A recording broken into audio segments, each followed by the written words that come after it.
رحم الله من قرأ الفاتحة.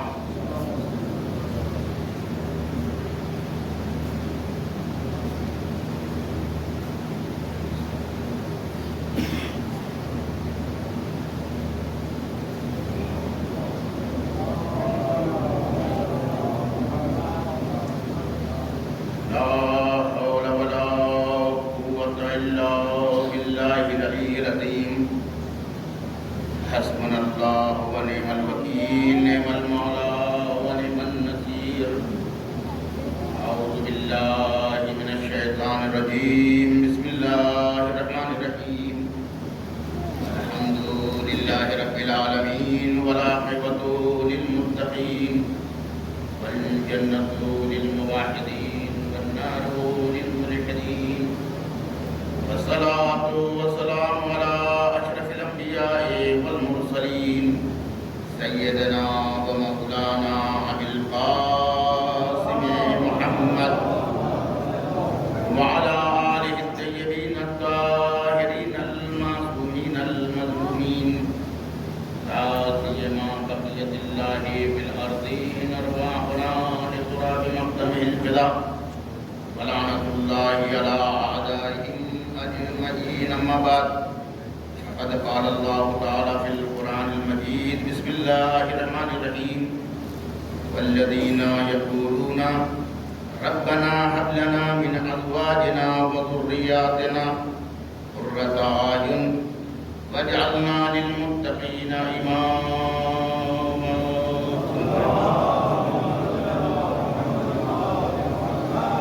حضرات گرامی، کربلا میں خاندان اور گھرانے کا کردار اس عنوان سے آپ کی اشرا سماعت ہیں. اور کل تمہیدی گفتگو میں یہ بات بیان کی گئی کہ یہ مجلس امام حسین کی فرش ادا ہمیں معنویت کے اس درجے پر پہنچانا چاہتی ہے اور اس مقام تک ہمیں لے جانا چاہتی ہے کہ جہاں وہ خود ہیں. اور اسی لیے میں نے زیارت عاشورہ کے جملے کو آپ کی خدمت میں پیش کیا تھا. آج صرف گریز کرتے ہوئے اور یہ کہ جو لوگ کل نہیں آئے تھے وہ کم سے کم اس عشرے کی اہمیت کو مد نظر رکھتے ہوئے حاضر ہو سکیں. کہ اگر ہم کسی چیز کی اہمیت کو نہیں جانتے تو پھر اسے سرسری نظر سے لیتے ہیں اور وہ روح نہیں آ پاتی. اس روح اور مقصد کے لیے یہ مجالس منعقد کی جاتی ہے. یہ فرش ادا ہمیں وہاں پہنچا سکتا ہے، ہمیں بے آبرو ہوتے ہوئے آبرو مند بنا سکتا ہے. اسی لیے زیارت عاشورہ میں ہم کہتے ہیں کہ اللہم اجعلنی وجیہا، پروردگار ہمیں وجیہ قرار دے اپنے نزدیک بالحسین علیہ السلام، امام حسین علیہ السلام کے ذریعے، پھر دنیا والآخرہ، دنیا میں بھی اور آخرت میں بھی. اور حقیقت یہی ہے کہ اگر آپ جس کا دامن تھامیں اگر وہ بے آبرو ہوگا تو وہ آپ کو بے آبرو بنا دے گا، اور اگر با آبرو ہے تو وہ آپ کو با آبرو بنا دے گا. اور یہ سمجھ لیجئے کہ میں نے کل اشارہ کیا تھا کہ اس فرش پر آپ کو رزق مادی بھی ملتا ہے اور رزق معنوی بھی ملتا ہے. اور اسی لیے زیارت عاشورہ کے بہت سے جملوں میں جو دعائیں کی گئی ہیں اس میں لفظ رزق استعمال کیا گیا ہے. ان یرزقنی طلب اسرارک مع امام منصور، ہمیں رزق عطا فرما. کاہے کا رزق؟ کہ ہم امام منصور کے ہمراہ، یعنی امام مہدی کے ہمراہ، ہم امام حسین کے حکم کا بدلہ لے سکیں. تو امام کی معیت میں امام حسین کے قاتلوں سے خون کا بدلہ لینا یہ رزق الہی ہے. ہم نے کہا کہ ہم لوگ تو صرف کھانے اور پینے کو رزق سمجھتے ہیں. اگر آپ دیکھیں تو اسی زیارت عاشورہ میں ہم کہتے ہیں کہ اللہم ارزقنی شفاعت الحسین یوم الخروج. پروردگار ہمیں امام حسین علیہ السلام کی شفاعت کا رزق عطا فرما. تو یعنی شفاعت کو بھی کہے سے تعبیر دی گئی اور رزق سے تعبیر دی گئی. اس لیے میں نے کہا کہ صرف رزق کھانا اور پینا نہیں ہے. مجلس میں آنے کی توفیق مل جائے تو یہ بھی رزق ہے.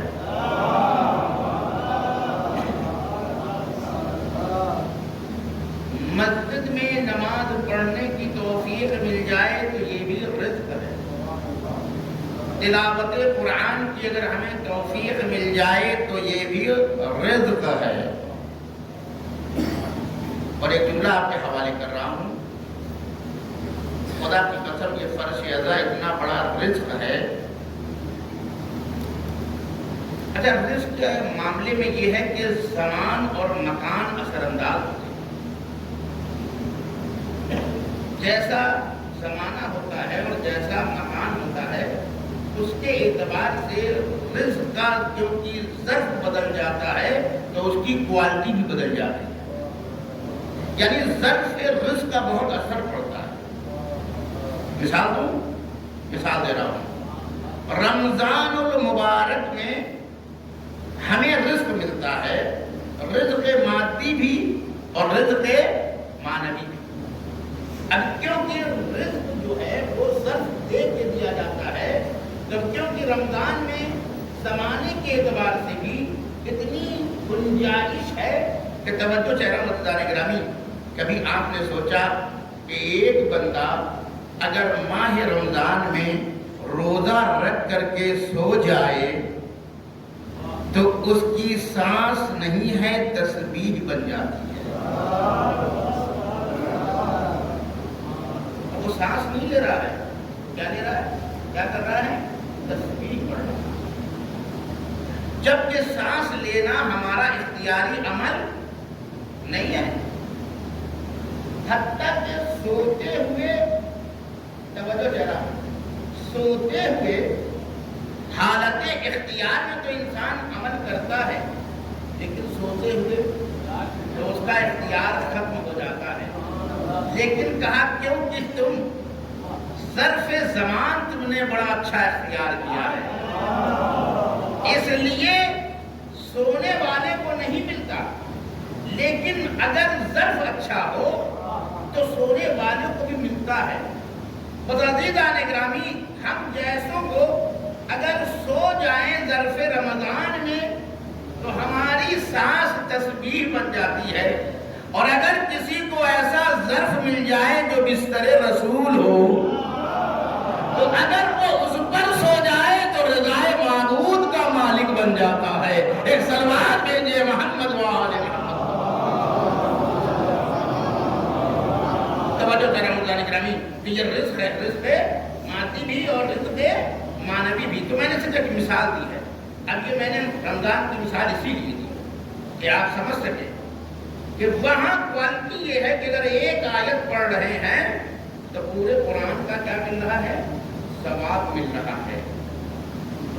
بولو ذرا ہوں, فرش ازا کو بھی آپ معمولی نہ سمجھیے. چھٹے امام فرماتے ہیں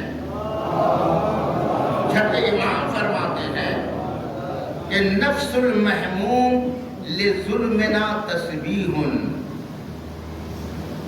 جو ہمارے ظلم کو سن کر کے, ہمارے اوپر ڈھائے گئے ظلم کو سن کر کے, اور اس کا نفس جو ہے وہ محموم ہو جاتا ہے, حزن میں مبتلا ہو جاتا ہے, غم اس کے اوپر طاری ہو جاتا ہے, تو اب ہر نفس نہیں ہے, ہر سانس نہیں ہے, یہ تسبیح ہے. یعنی جو ظرف رمضان ہے وہی ظرف ماہ محرم ہے. اگر وہاں پر آپ سو رہے ہیں تو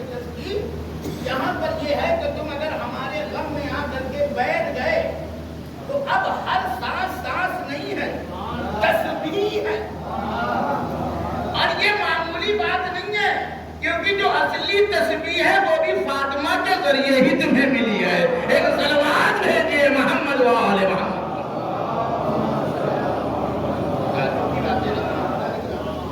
یہ میں نے کہا کہ صرف اشارہ سمجھیے ان سب چیزوں کو، اس کی اہمیت سمجھیے. یہ ہمیں بہت معنوی اعتبار سے اور ہماری زندگی میں، حتیٰ کہ میں نے کہا کہ آپ مادی رزق کے اعتبار سے بھی اگر آپ سوچیں گے تو یہ چیزیں ہمارے مادی رزق میں بھی تکلیف ہے. کیوں؟ دیکھیے ہر جگہ وقت بچائیے لیکن فرش پہ وقت نہ بچائیے، کیونکہ اس فرش سے تمہیں مادی رزق بھی ملے گا اور معنوی بھی رزق ملے گا. صرف رزق نہیں ملتا، اس کے ساتھ رزق میں برکت ملتی ہے.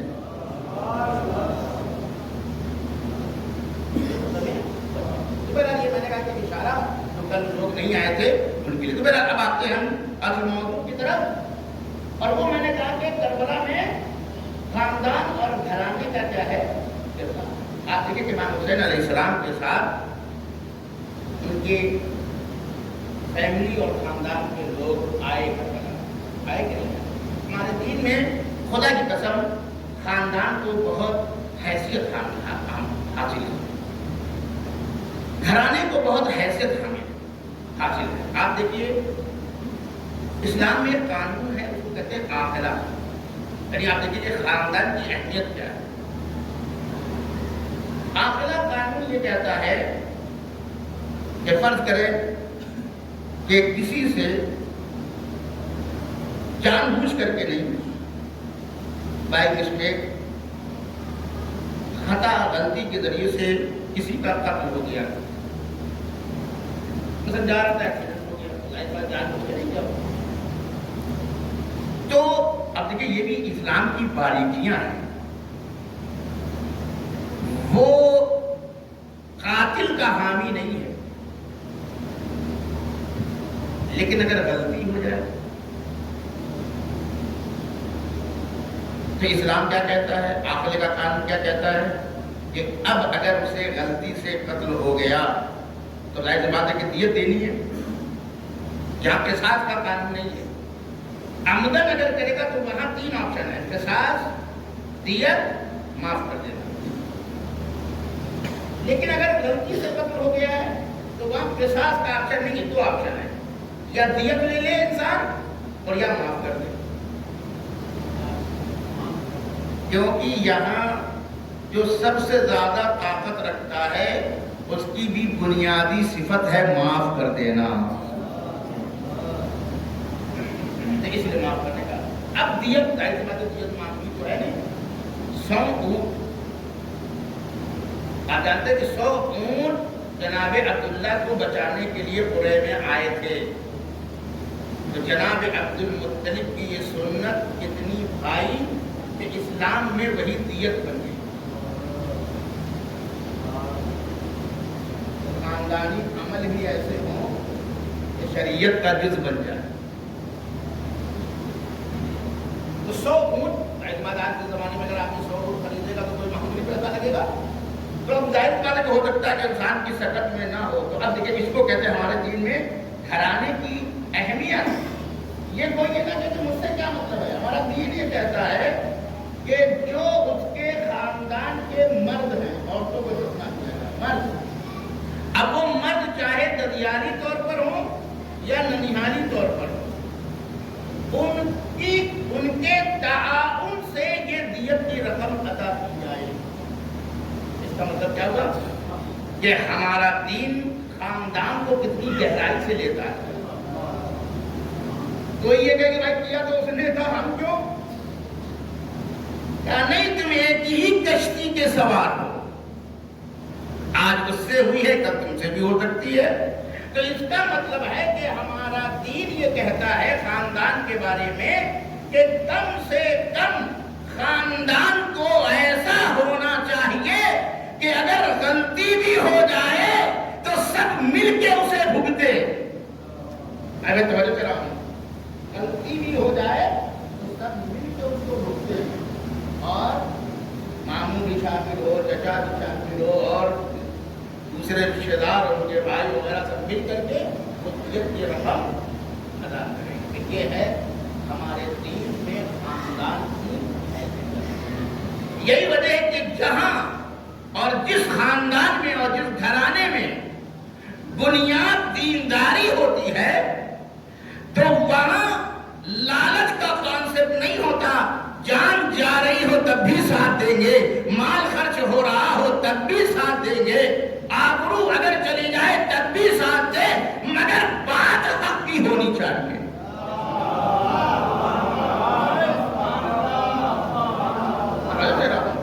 بات ناحق کی نہیں, بات کیا ہونی چاہیے, حق کی ہونی چاہیے. خاندان کا میں موضوع لے رہا ہوں, یہ بہت ہی اہم موضوع ہے جس کی طرف ہم توجہ نہیں دیتے ہیں.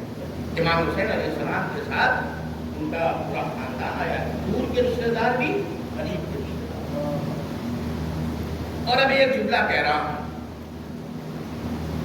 کربلا میں جو امام حسین کے ساتھ آئے, دیکھیے ایک تو فیملی کا کانسیپٹ جو آج ہے, چھوٹی فیملی, ہر آدمی وہ, اس کی بیوی, اس کے بچے, یہ فیملی کا کانسیپٹ. اور ایک فیملی کا کانسیپٹ کیا ہے کہ جہاں دادا بھی فیملی کے ممبر میں آئے گا, چچا بھی آئیں گے, دوسرے رشتے دار بھی آئیں گے, وہ سب فیملی میں آئیں گے. تو اب آپ چاہے فیملی چھوٹی یونٹ مراد لیں اور چاہے بڑی یونٹ مراد لیں, میں تو یہ سمجھتا ہوں کہ کربلا میں بڑی یونٹ کا بھی خاندان حسین کے ساتھ ہے اور چھوٹی یونٹ کا بھی جو ہے وہ فیملی امام حسین کے ساتھ. عجیب بات کر رہا ہوں میں, آپ جس تصور کے ماننے والے ہوں وہ سب امام حسین کے ساتھ ہے. اور انشاءاللہ آئندہ میں اس کی تفصیل پیش کروں گا کہ چھوٹی فیملی اگر آپ بتاتے تو کتنی فیملی امام حسین کے گھرانے کی تھی جو امام حسین کے ساتھ. اور اگر آپ بڑی فیملی لے رہے ہیں تو اب اگر اس کو میں سمیٹوں تو ایک لفظ میں سمیٹ سکتا ہوں. کہنے کے لیے تو لوگ کہہ دیتے ہیں بنی ہاشم, لیکن کربلا میں بنی ہاشم نہیں تھے, بنی ابو طالب تھے. کہنے کے لیے آدمی کہہ دیتا ہے کہ کربلا میں بنی ہاشم, اور بعض لوگوں نے اصطلاح بھی بنا لیا, مطلب ہاشم کو دیکھتے ہوئے بنی ہاشم ہے, لیکن وہاں پر جتنے بھی ہیں وہ صرف بنی ابو طالب ہیں. عزیزان گرامی, یہ بھی اللہ کا صلہ تھا کہ اگر اسلام کے پھیلنے میں بنی ابو طالب, اسلام کے پھیلنے میں اگر بنی ابو طالب کا ہاتھ ہے تو اسلام کے بچانے میں بھی بنی ابو طالب کا ہاتھ رہے گا. اب تو تاکہ آپ سمجھیں کہ ہمارے دین میں خاندان کی کیا حیثیت ہے, کیا اہمیت ہے. اگر دینداری پر وہ خاندان ہو تو دینداری پہ نہ ہو تو ابو لہب ہوگا, چچا ہوگا, لیکن تبت یدا ابی لہب کا مصداق بن جائے گا. تو اس لیے اگر آپ دیکھیں کہ ہمارے دین میں اور قرآن پر جب آپ جائیں گے تو خدا کی قسم ہمارے قرآن نے جو حقیقت بیان کی ہے, خاندان کا بہت بڑا کردار ہے, فیملی کا بہت بڑا کردار ہے. انسان کس فیملی سے تعلق رکھتا ہے, کس خاندان سے تعلق رکھتا ہے. اب ہمارے یہاں اس کو تو ہڈی اور گٹی میں لے لیا ہے, مگر ایسی ہڈی گٹی لے کے ہم کیا کریں گے جس میں تاثیر ہی نہ ہو.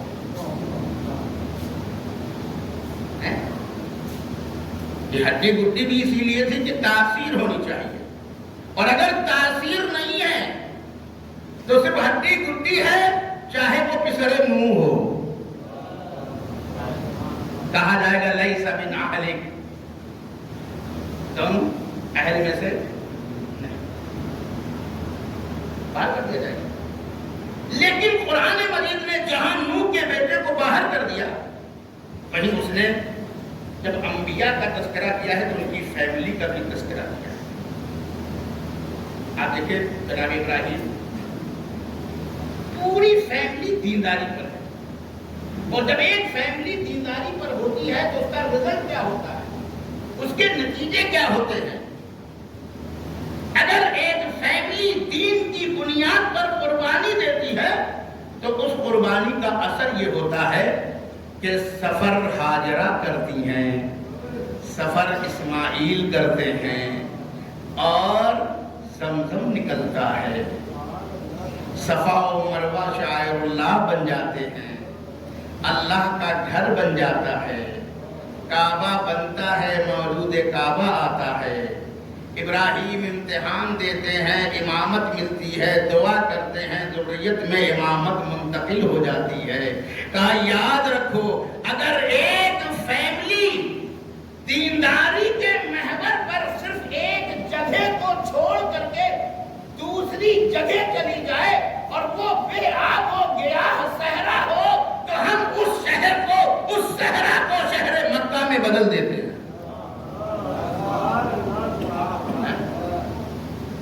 ہم اس صحرا کو شہر مکہ میں بدل دیتے ہیں۔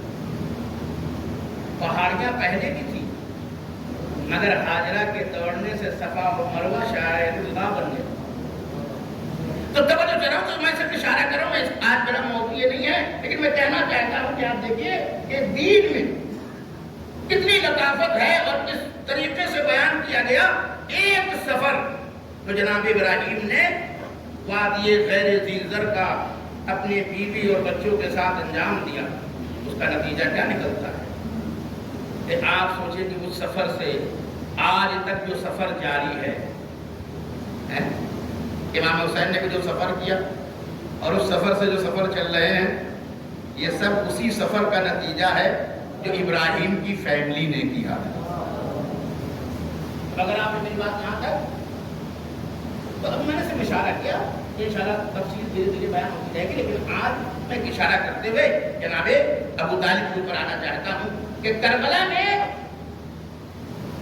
کون ہے بنی ابو طالب؟ کیوں ایسا ہے؟ کیونکہ ابو طالب نے شروع سے اپنی فیملی کے ساتھ یہی تربیت کی ہے کہ دین کے لیے تمہیں سب کچھ نکھاوت کر دینا ہے۔ اسی لیے جب دعوت اسلام پہلی مرتبہ برپا کیا گیا، منعقد دعوت ہوئی، تو کسی اور کا گھر منتخب نہیں ہوا، ابو طالب کا گھر منتخب۔ دعوت ذوالعشیرہ کہاں ہوئی؟ اور اب ایک جملہ کہہ رہا ہوں کہ یہ بھی فیملی کی اہمیت ہے کہ اللہ نے اپنے نبی کو پہلے حکم نہیں دیا کہ غیروں میں جا کے تبلیغ کرو، آپ پہلے اپنے خاندان والوں کو دعوت دیں، ہے نا؟ وَأَنذِرْ عَشِيرَتَكَ الْأَقْرَبِينَ، پیغمبر آپ اپنے قریبی رشتہ داروں کو انذار کریں۔ اسی وجہ سے دعوت ذوالعشیرہ منعقد کی گئی۔ مجھے بڑا تعجب ہوتا ہے تاریخ اسلام پر کہ جس کے گھر میں پہلی دعوت دی گئی، لوگوں نے یہ لکھا کہ اس ابو طالب کو زندگی بھر دعوت رسول نے دی ہی نہیں۔ جب وہ بسترے وفات پر لیتے ہوئے تھے تب جا کر کے کان میں جبے سے دین کی دعوت دی کہ چچا آپ کو میں دین کی دعوت دیتا ہوں۔ ارے اندھے مورخ، جس کے گھر میں پہلی علنی دعوت ہوئی ہو،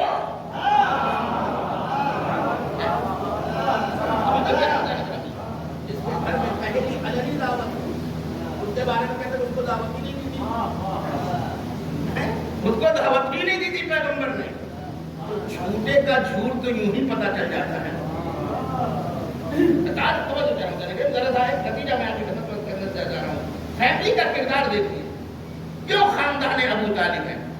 ابو طالب اس محوری شخصیت کا نام ہے جس کے بارے میں ابن ابی الحدید معتزلی لکھتے ہیں کہ اگر اسلام سے ابو طالب اور ان کے بیٹے کو نکال لیا جائے تو اسلام اپنے پیروں پہ کھڑا نہیں ہو سکتا۔ یہ سنیے، اہل سنت سے تعلق رکھتے ہیں، ابن ابی الحدید معتزلی شرح نہج البلاغہ لکھا ہے، اس شخص نے لکھا ہے مقدمے میں اپنے کہ اگر اسلام سے جناب ابو طالب اور ان کے بیٹے کو نکال اپنے پیروں پہ کھڑا نہیں ہو سکتا. یہ حقیقت پر مبنی. اگر رسول کا ان کے چچا نے ساتھ نہ دیا ہوتا، ان کی چچی نے ساتھ نہ دیا ہوتا، ان کے چچا زاد بھائیوں نے ساتھ نہ دیا ہوتا، تو کیا یہ دین قائم ہو سکتا؟ اچھا آج آگے جو بہت بڑی بات میں کہنے جا رہا ہوں، کیسے کیسے چور دروازے گودئی میڈیا نے ایجاد کیے. آج آپ گودی میڈیا کو رو رہے ہیں، اور اسلام کا جو گودی میڈیا ہے اسے بلائے بیٹھے. انہوں نے کہاں سے حاصل کیا؟ توجہ چاہوں گا گرامی. تو اب ظاہر سی بات ہے کہ قرآن کی آیت تو ہٹا نہیں سکتے. تو پہلی دعوت تو اللہ نے کی رسول کو کہ ہمارے دین کی دعوت تو علنی لوگوں کو. ظاہر سی بات ہے کہ باہر والوں کو کہا کہ نہیں دینا ہے، کس کو دینا ہے؟ وَأَنذِرْ عَشِيرَتَكَ الْأَقْرَبِينَ. تو کہنے لگے کہ ہاں یہ تو پہلی دعوت تو خاندان والوں کو دی گئی، لیکن جو بیچ میں گیپ ہے نا، تو اس میں چھپ کر دعوت دی گئی ہے نا. اب جب چھپ کے دیکھا، خدا کی قسم ایسی چھپی باتوں کو ایسے تلاش لیتے ہیں کہ کھلی باتیں نظر نہیں آتی مگر چھپی باتیں نظر آ جاتی ہیں ان کو. کہنے لگے کہ رسول یہ دعوت ذوالعشیرہ تو علنی تھی، لیکن اس سے پہلے وہ چھپ کے دعوت دیا کرتے تھے، اور اسی چھپی دعوت میں بہت سے چھپے لوگ چھپے مومن بن گئے. سمجھ میں آ گیا؟ آج میں پروف کروں گا کہ ترجمہ کرنے میں بھی اس لیے اصل متن کی طرف بھی جانا ضروری ہے، اصل عبارت کو بھی دیکھنا ضروری ہے. تو عزیزوں یہ تو سب مانتے ہیں کہ پہلے ذوالعشیرہ ہوئی، پھر عام لوگوں کو دعوت دی گئی جو فاران کی چوٹی سے ہوئی ہے نا. تو پہلے گھر والوں کو دعوت دی گئی، پھر بعد والوں کو دعوت دی گئی. تو جب پہلے گھر والوں کو دعوت دی گئی تو یہ بعد والے کیسے پہلے نمبر پہ آ جائیں گے؟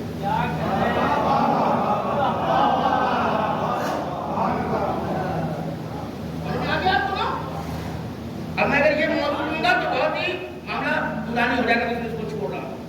لیکن اب آپ سوچ گئے تو اب چور دروازے رکنے دو. لیکن میں کہتا ہوں کہ یقیناً خاندان والوں کو علنی دعوت دینے سے پہلے رسول نے خفیہ دعوت دی، مگر وہ دوسروں کو نہیں تھی. وہ سرکل اور چھوٹا تھا مگر خاندان والے ہی تھے. اور اس کی دلیل میں آپ کو سیرہ ابن ہشام سے دے رہا ہوں، اور انہی کے عربی متن میں آپ کے سامنے بول رہا ہوں کہ کیسے کیسے دیکھیے انسان خرافات کرتا ہے. ابن ہشام یہ دوسری صدی کے رائٹر ہیں، دوسری صدی ہجری. سب سے پہلی جو سیرت نبی لکھی گئی وہ ابن اسحاق کے ذریعے سے. انہوں نے پہلی ہی صدی میں سیرت کی کتاب لکھی، پہلی صدی کے ہیں، اور ان کا انتقال ہوا 150.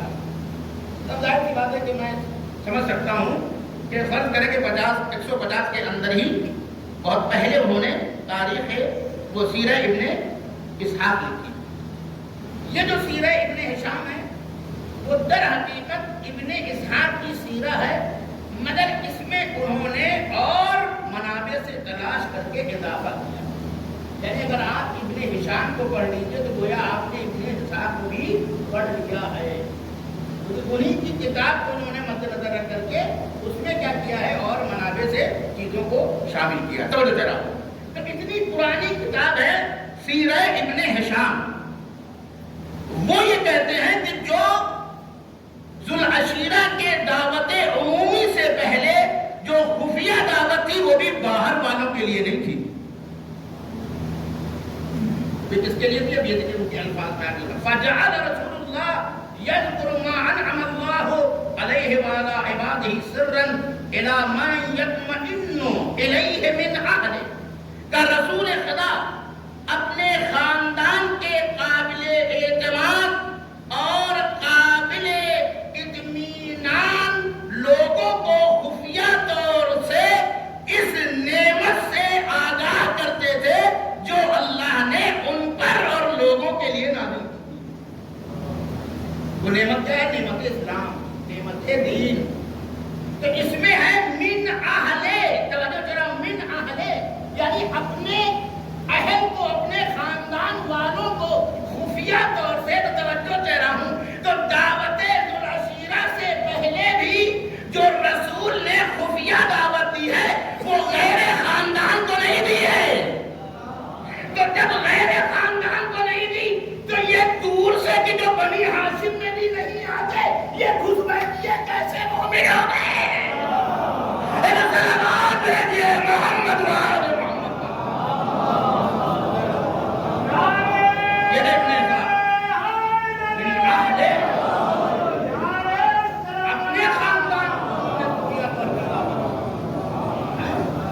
کی خدمت مند کرنا چاہ رہا ہوں دعوت ذوالعشیرہ کے حوالے سے. اور خدا کی قسم جو دعوت ذوالعشیرہ میں ہوا، اگر اسلام کی تاریخ کو سمیٹو تو دعوت ذوالعشیرہ اور پھیلا دو تو پھر 23 سال کی پوری نبوت. دعوت ذوالعشیرہ بات ہے. تو اب جب یہ آئے گزری جب خفیہ اپنے خاندان والوں کو آپ نے، اور جن کو کہا جاتا ہے کہ وہ پہلے مسلمان ہیں، وہ اس وقت تو وہاں بھی نہیں تھے، یمن میں جو ہے گمچا وغیرہ بیچ رہے تھے. گمچا لنگی ان کا کپڑے کا کاروبار تھا. سلوات بھیجیے محمد والے محمد پر. جس وقت غار حرا میں پیغمبر پر آئے گزری وہ تھے نہیں مکے میں، وہ یمن میں تھے، وہاں کپڑا بیچ رہے تھے. اور اتنے بڑے ویاپاری تھے اور اتنے بڑے بنیا تھے کہ ہجرت کے موقع پر، خطرناک موقعوں پر مدینے جانے کے لیے انہوں نے رسول کو بھی گفٹ نہیں کیے، اونٹ بیچ دیے. تو جو ایسے موقع پر اونٹ بیچتا ہو وہ اپنا بزنس چھوڑ کے آ جائے گا. ایک سلوات دے دے محمد والے محمد.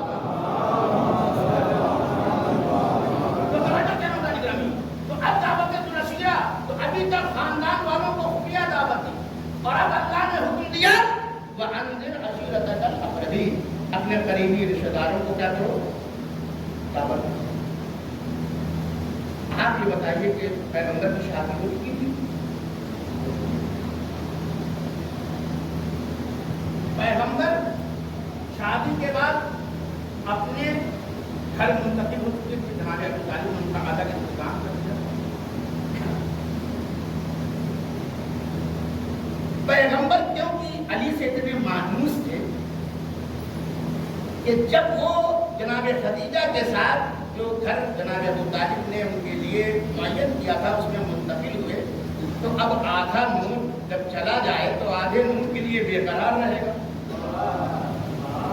اسی لیے توجہ پیدا ہو جائے گا کہ اسباب سمجھیے اس کے لیے بھی افسانے گڑھے گئے کہ وہ ابو طالب اتنے غریب ہو گئے تھے کہ رسول نے کہا کہ مجھے علی کو دے دیجیے. وہ عباس آئے، انہوں نے کہا جعفر کو دے دیجیے. وہ کثیر العیال تھے، کمبخت. جناب ابو طالب کے 4 بیٹے تھے، 2 بیٹیاں تھیں. اس عرب میں جس وقت لوگوں کے 5 7 اولادیں ہوتی تھیں، 6 بیٹے 4 بیٹے اور 2 بیٹی ہونا کثیر العیال ہے. اور پھر ہر بیٹے کے درمیان 10 سال کا فرق ہے. تو اب بتائیے کہ یہ اتنے بھی چھوٹے نہیں تھے. ارے طالب تو وہ عمر رکھتے تھے، جعفر وہ عمر رکھتے تھے، عقیل وہ عمر رکھتے تھے کہ جس میں وہ خود کفیل تھے. میں اس کو بتا کروں، آپ سمجھیے گا جو بات میں کہہ رہا ہوں.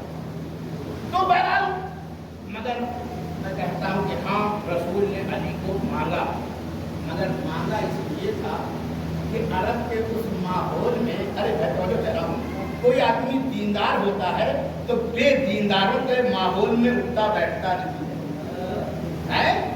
اس عرب کے بددین ماحول میں رسول کی سنخیت والا کوئی نہیں تھا سوائے علی کے. اسی لیے کہا حضور ابو طالب سے کہا کہ چچا علی کو میرے ساتھ ہی دے دیے. تو اب میں ایک عجیب بات کہہ رہا ہوں کہ اس وقت پیغمبر کا گھر الگ تھا، شادی ہو چکی تھی، مگر دعوت ذوالعشیرہ ان کے گھر میں منعقد نہیں ہوئی، ابو طالب کے گھر میں منعقد ہوئی.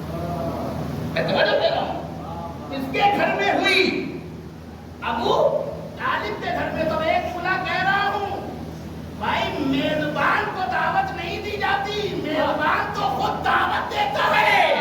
لہذا اس کے اسلام کی بات نہ کرو، اس کے ذریعے سے تمہیں اسلام کی دعوت.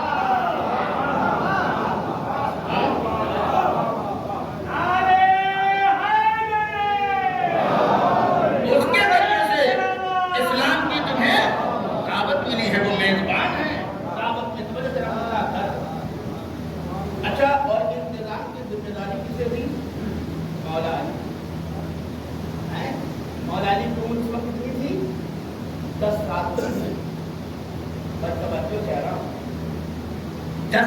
کی عمر میں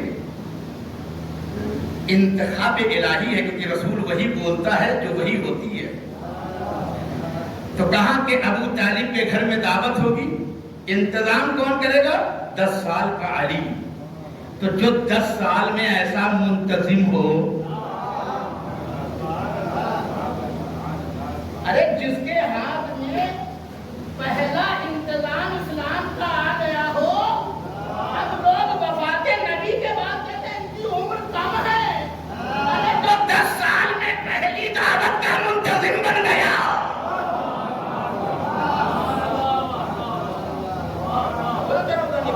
یہ ہے پوسٹ مارٹم تاریخ کا تو گھر کس کا آگے انتظام کس نے کیا اور ایسا.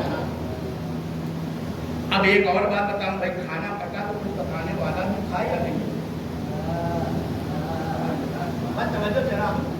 کھانا پکا تو پکانے والا بھی تھا. وہ کون ہے؟ وہ فاطمہ بنت اسد. یاد رکھو، خوب لنگر لوٹ لوٹ کے کھاتے ہو. پہلا لنگر جس کے ہاتھوں سے بنا اس کا نام فاطمہ بنت اسد ہے، اور جس نے سب سے پہلے دین کے نام پر لنگر قائم کیا اس کا نام ابو طالب ہے. اسی لیے آواز قدرت آئی، اگر پہلے دین کی دعوت پر لنگر کا تم نے انتظام کیا ہے تو اب دنیا میں جو لنگر چلے گا وہ تیری نسل کے نام پہ چلے گا.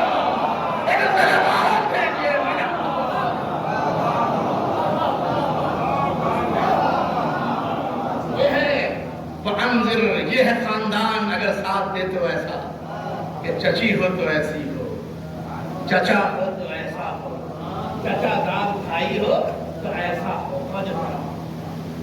تو وہاں کچھ کو جہاں میں بھی ایک گولا دے دیتے ہیں، کہتے ہیں بنی ہاشم کو دعوت دی تھی. بنی ہاشم کو دعوت نہیں تھی، اقربین. اسی لیے بنی عبد المطلب تھے خالی. بنی عبد المطلب، اور وہ میں اس کی دلیل دوں گا، لیکن میں ہر قیمت کو پڑھوں گا آپ کے قدر. تو جب یہ انتظام ہو گیا، جناب ابو طالب کے گھر میں دعوت دی گئی، تو عبد المطلب کی نسل سے 40 لوگ اس دعوت میں آئے، شامل کیے گئے، اور جناب ابو طالب کے گھر میں منعقد سب آئے. بنی عبد المطلب آئے، بنی ہاشم نہیں، بنی عبد المطلب. یہ بعد میں سرکل بڑھانے کے لیے کہ کچھ اور بھی ادھر ادھر سے قبیلے آ جائیں اس کے اندر، تو اس لیے بنی ہاشم کہہ دیا گیا. مگر خود پیغمبر نے کیا کہا؟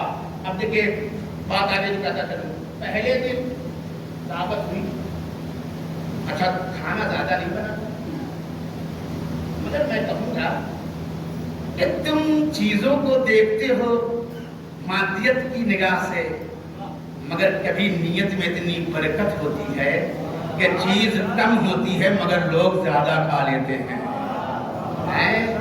تو تاریخ یہی تو لکھتی ہے کہ کھانا تو کم بنا تھا، مگر اب جب بابرکت ذات ابو طالب کی برپا کرے، بابرکت ذات علی کی اس کو منتظم اس کا بنے، اور بابرکت ذات جو ہے وہ فاطمہ بنت اسد اپنے ہاتھ سے بچا دیں، بنا دیں، تو اب اس میں برکت ہو تو نہیں برکت. یہی وہ برکت دیکھ کے تو پہلے دن پھٹک گئے. وہ جیسے ہی ابھی بولنے کا موقع بھی نہیں آیا پیغمبر کا، بولنے کے لیے پیغمبر ابھی تیار ہو رہے تھے کہ بولیں گے آپ بھی چکے ہیں یہ لوگ. تو پیغمبر نے کہا کچھ بولے تو یہ ابو لہب اٹھ گیا، اور کچھ کے بعد اس نے کہا، دیکھا توجہ کہہ رہا ہوں، آج ہم پر بھی بہت سے لوگ تانا لگا دیتے ہیں، ایسا تانا جس کا ہم لوگ سوچ بھی نہیں سکتے، کہنے لگے ڈھونڈ کے دیتے ہیں، ڈھونڈ کے دیتے ہیں. تو بات یہ ہے کہ یہ ہمارے لیے جو ہے نہیں، اب ہمارے بزرگ پر الزام لگایا گیا. کہنے لگے کہ کھانا اتنا کم بنا تھا، اور اس نے کیونکہ رسول نے کیا کیا تھا، لے کے کاٹا تھا نا، تو بھیا ہم کو نہ کہو، ہم نے تو کھانا ہمارے بزرگ ابو طالب نے بنایا تھا، رسول اللہ نے چکھا تھا، ہاتھ انہوں نے لگایا تھا. اب یہ کہنے لگا ابو لہب کر کے کہا، دیکھا جادو ٹونا، جادو ٹونا، سمجھ میں آیا. تو بس اب وہی فکر آج بھی کار فرما ہے. یہ اس لیے کہتے ہیں کہ جھوٹ کے دیتے تاکہ سنی نہ جائے ان کی دعوت, سنی نہ جائے ان کی دعوت, کیونکہ بنیادی میں یہی بات تو کہی نہیں تھی. یہ دیکھو کھانا اتنا کم تھا, اتنے لوگوں نے کھا لیا, انہوں نے چھوا تھا, اب انہوں نے جادو کر دیا, یہ جادوگر ہے. اچھا میں کہتا ہوں کہ یہ جو ہے ابو لہب کو کیا پتا تھا کہ یہ کیا بولنے والے, یہ تو بولنے سے پہلے تاڑ گیا کہ کیا بولیں گے, اسی لیے بولنے نہیں دیا. خدا کی قسم ایسے تاڑو تاریخ میں بہت سے ملیں گے, بعض بولنے سے پہلے تاڑ گئے, بعض لکھنے سے پہلے تاڑ گئے.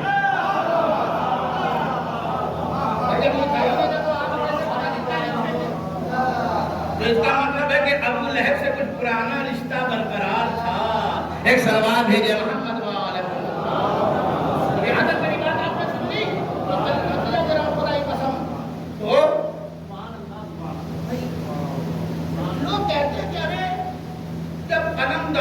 نہیں دیا, کہہ دیا کہ وہ ہدیان بک رہے ہیں.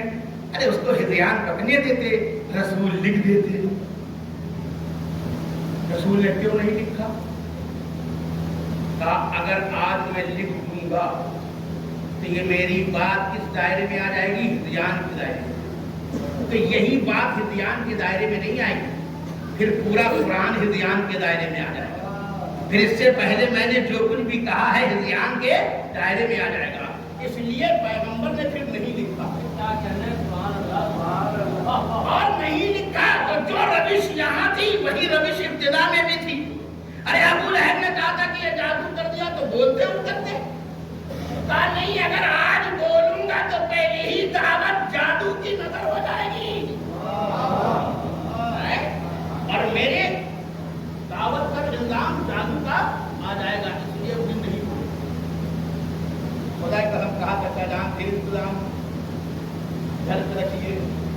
مولا علی سے پھر کہا بھائی انتظام کرو. جناب فاطمہ بنت اسد نے پھر کھانا بنایا, پھر اس نے یہی کام کر دیا. یہ چلتا رہا, لیکن تیسرے یا چوتھے دن جناب ابو طالب جیسے کھانا ختم ہوا اور ابو لہب پھر اٹھا کے کچھ کہے, تو اب جناب ابو طالب اٹھے اور اٹھ کر کے ایک جملہ کہا, اسکت یا آور, اے احمد چپ ہو کے بیٹھ جا.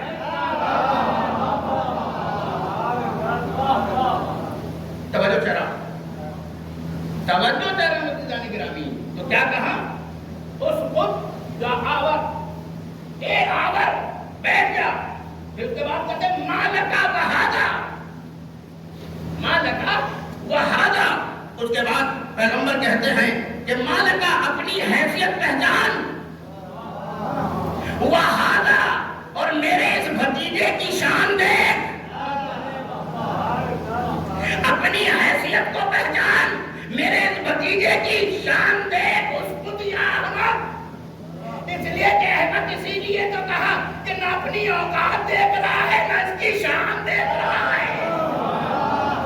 سلوات بھیجے محمد والے محمد پر. تو اب تو اس سے کہا پہلے ابو لہب, پھر چچا نے وہ جو بیٹھنے والے تھے نا ان سے کہا, ان سے کیا کہا تاکہ سارے جملے آپ کے واللہ لا یقومن منکم احد حتی یتکلم ابن اخی محمد. کا خدا کی قسم, واللہ عجب کافر ہے, واللہ عجب کافر ہے, واللہ کہ واللہ کہہ رہا ہے, واللہ اللہ کی قسم کھا رہا ہے کہ لا یقومن منکم احد, تم میں سے کوئی بھی اٹھے گا نہیں, کوئی بھی نہیں اٹھے گا حتی یتکلم ابن اخی محمد, یہاں تک کہ میرا بھتیجا محمد تم سے باتیں کرتے, کوئی اٹھ کے جائے گا نہیں. ابن اخی, شاید اسی کا قرضہ رسول اتارتے رہے علی کو اپنا بھائی کہہ کر. اخی فی الدنیا بل توجہ کرا. اب آتا ہوں تو ابو لہب سے کہہ دیا, مجمع سے کہہ دیا. اب پیغمبر یہاں سے سنیے گا, خدا کی قسم پورے اسلام کو میں سمیٹ کر کے اور اسی طالب نے کہا، اپنے بیٹے سے مڑے اور کہا تم یا سیدی و مولائی. دیکھیے ابو لہب کو کہا تھا کہ اپنی حیثیت پہچان، اور ابو طالب کی حیثیت یہ ہے کہ وہ سید بطحہ ہے. ابو طالب کی یہ حیثیت ہے کہ وہ سید عرب ہے. ابو طالب کی یہ حیثیت ہے کہ وہ سید بنی ہاشم ہے. ابو طالب کی یہ حیثیت ہے کہ وہ سید عبد المطلب ہے. توجہ ذرا، وہ سید اور سردار تھے یا نہیں تھے؟ سید اور سردار تھے. یاد رکھیے دعوت کے بعد ان کی سرداری کا دائرہ گھٹا ہے. اس سے پہلے جناب عبد المطلب پورے مکے کے سردار تھے، لہذا ان کے بعد ابو طالب بنے. تو ابو طالب صرف بنی ہاشم کے سردار نہیں تھے، پورے مکے کے سردار تھے. اور ابھی تک دعوت علنی نہیں ہوئی ہے. اب یہاں سے قبیلے کٹیں گے.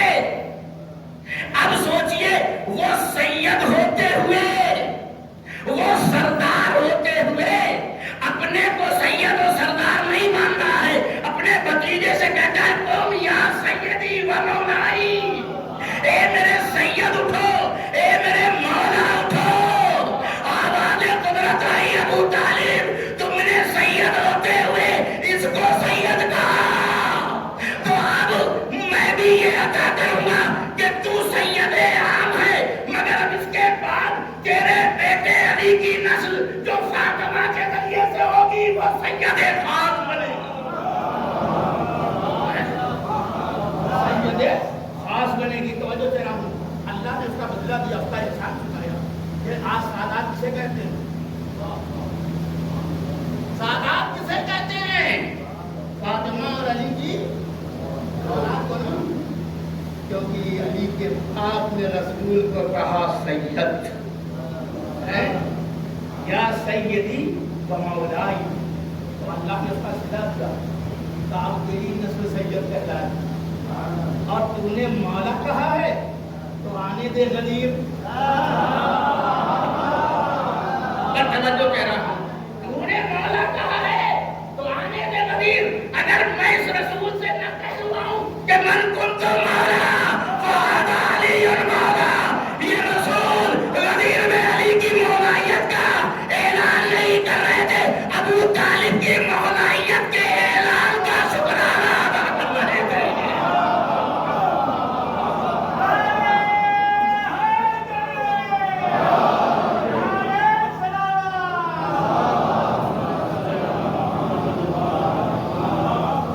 چھوڑ دیتا ہوں، ٹائم ہو گیا ہے، لہذا مسائل کی طرف آتا ہوں. لیکن انشاءاللہ خدا کی قسم جو ابو طالب نے کہا، میں ایک ایک لفظ کو ثابت کروں. جو دعوت ذوالرسولیہ میں انہوں نے کہا اسی کا اللہ نے بدلہ دیا قرآن کی آیتوں کے ذریعے سے بھی، اعلان رسالت کے ذریعے. ایک ایک لفظ جو انہوں نے کہا اسی ترتیب سے اللہ نے بھی کہا. تو بس عزیزان گرامی، تو یہ ہے خاندان کی اہمیت کہ اگر خاندان ساتھ دینے والا ہو تب دین کی دعوت بھی قائم ہوتی ہے اس کے بعد. اور یہی وہ فیملی کی اہمیت ہے کہ کبھی آپ نے سوچا کہ جو حسین اتنی مرتبہ خیموں میں آیا ہے، کبھی زینب سے ملے، کبھی ام کلثوم سے ملے، کبھی سکینہ سے ملے، تو کتنی مرتبہ ملے، مگر جب آخری مرتبہ خود کے جانے کا موقع آیا تب بھی آتے ہیں کہتے ہیں زینب تجھ پہ میرا سلام، اے ام کلثوم تم پر میرا سلام. یہ خاندان کی اہمیت ہی تو بتا رہے نا امام، یہ خاندان کی حیثیت ہی تو بیان کر رہے ہیں امام. ایمرجنسی کی حالت ہے، جنگ میں جانا ہے امام کو، وقت نہیں بچا ہے، مگر اس کے باوجود بھی میدان سے واپس آئے ہیں امام، اور پھر زینب سے مل رہے ہیں، پھر ام کلثوم سے مل رہے ہیں، پھر سکینہ سے مل رہے ہیں. یہ خاندان کی حیثیت جو ہے، یہ خاندان کی اہمیت. اور بس عزیزو، آپ چاہتے ہیں کہ بی بی سکینہ کا مسائل، یہ بھی سکینہ کے مسائل پڑھیں عزیزان گرامی. آپ دیکھیے کہ امام کی نگاہ میں فیملی کے ہر فرد کی کتنی حیثیت تھی، چاہے وہ چھوٹی بچی ہی کیوں نہ. کتنی حیثیت ہے، اور کیوں نہ ہو، کیونکہ ان بچوں نے بھی ایسے کارنامے انجام دیے ہیں جو دنیا کے بڑے کارنامے انجام نہیں دے سکتے ہیں۔ خدا کی قسم ان کو ہم نے سرسری لے لیا ہے۔ یہ ہماری فیملی زندگی کے لیے کتنی ضروری چیزیں ہیں، یعنی ہم اپنی فیملی کو اہمیت نہیں دیتے، یہ سوچتے ہیں کہ فیملی ہمارا ساتھ ہے، تم ان کو اہمیت دو گے تو وہ بھی تمہیں اہمیت دیں گے۔ اب سوچئے کہ سوار ہونے کا وقت آیا، سوار ہونے کا وقت آیا۔ اس سے پہلے مورخ نے یہ لکھا کہ 2 مرتبہ یہ کیفیت دیکھی گئی کہ جب جانے والا خیمے سے نکلتا تھا تو بیویاں ان کو کھینچ کے اندر لے کے چلی جاتی تھی۔ ایک میں نے اکبر کے بارے میں پڑھا اور ایک آقا حسین کے بارے میں پڑھا، بیویاں حلقہ بنا کے اندر خیمے میں لے کے چلی جاتی تھی۔ اب آپ سوچئے امام آتے ہیں، پھر رخصت ہو کر کے جب باہر آتے ہیں، ذوالجناح کھڑا ہے، اللہ اکبر، عجیب معاملہ ہے، پیچھے اہل حرم ہے، آگے ذوالجناح ہے، اس سے آگے دشمن کھڑے ہوئے ہیں، اللہ اکبر۔